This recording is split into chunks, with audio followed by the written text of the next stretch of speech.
کہ ایک دن حضور گھر میں تشریف فرما تھے اور نیم داراز تھے، لیٹے ہوئے تھے، اور آپ کی مبارک پنڈلی سے کپڑا ہٹا ہوا تھا۔ مرد کا پردہ گھٹنوں سے لے کر کے ناف تک ہے۔ فاستاذن ابو بکر فاذن لہ، تو حضرت ابو بکر رضی اللہ تعالیٰ عنہ آئے، حضور نے کہا آ جائیے۔ وہو تلک الحال، اور آقا کریم اسی حالت میں بیٹھے ہوئے تھے۔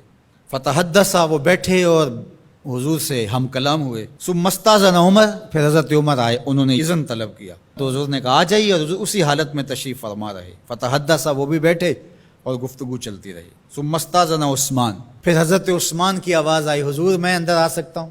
فجلس رسول اللہ صلی اللہ علیہ وسلم، حضور سیدھے ہو کے بیٹھ گئے۔ وسوى ثيابه، اور جلدی جلدی اپنی پنڈلی کے اوپر کپڑا ڈال دیا۔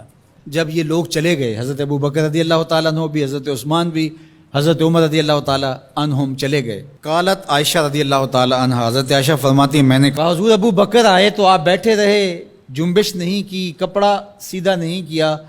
حضرت عمر آئے تو آپ اسی حالت میں رہے اور باتیں چلتی رہیں، لیکن جب عثمان آئے تو پھر آپ ایک دم اپنا کپڑا سیدھا کرنے لگے اور اٹھ کے بیٹھ گئے۔ تو سنو میرے حضور نے کیا جواب دیا۔ کہا میں اس سے حیا نہ کروں جس سے اللہ کے فرشتے بھی حیا کرتے ہیں۔ کتنا بد نصیب ہے جو حضرت عثمان غنی پہ زبان درازی کرتا ہے۔ یہ عثمان وہ ہیں جس سے اللہ کے فرشتے بھی حیا کرتے ہیں۔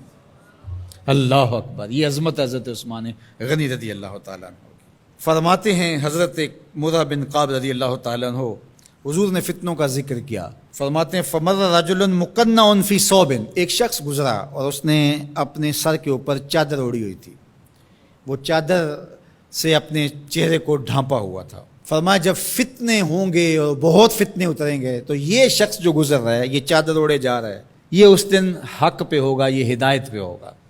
مرہ بن قاب کہتے ہیں میں دوڑا کہ میں دیکھوں یہ خوش نصیب کون ہے، تو جب نیڑے ہو کے دیکھا تو حضرت عثمان غنی رضی اللہ تعالیٰ، کیا تو میں نے حضرت عثمان غنی کے سر کو پکڑ کے حضور کی جانب ان کا رخ پھیرا۔ فقلت ھذا، میں نے کہا حضور یہ؟ کالا نام، کہا ہاں یہی۔ حضور نے حضرت عثمان غنی رضی اللہ تعالیٰ عنہ کی طرف اشارہ کر کے کہا جب فتنے بہت زیادہ ہو جائیں گے تو یہ شخص اس فتنوں کے زمانے میں مظلوماً شہید کیا جائے گا۔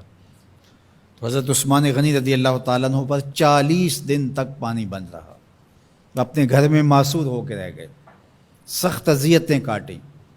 شہادت سے قبل آپ کی مبارک داڑھی کھینچی گئی، آپ کو اذیت پہنچائی گئی، اور آپ کی اہلیہ کے سامنے حضرت عثمان غنی رضی اللہ تعالی عنہ کو شہید کیا گیا۔ تو حضرت عثمان غنی رضی اللہ تعالی عنہ حضور علیہ السلام کے پیارے صحابی ہیں۔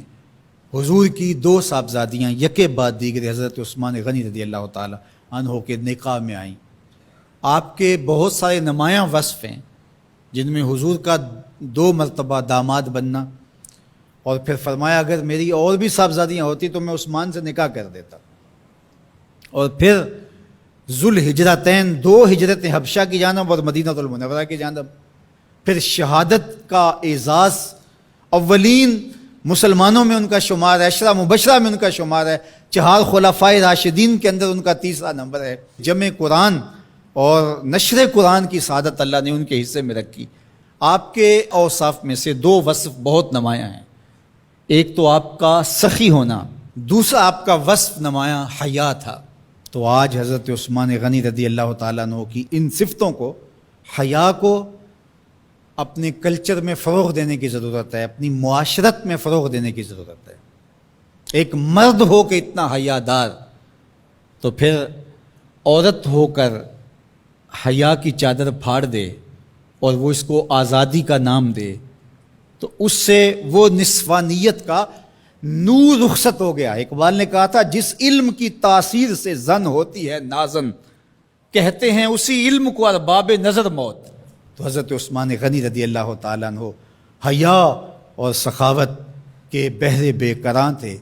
بزرگوں کی سیرت اس لیے بیان کی جاتی ہے کہ ان کے نقوش پا کو اختیار کرنے کا جذبہ پیدا ہو۔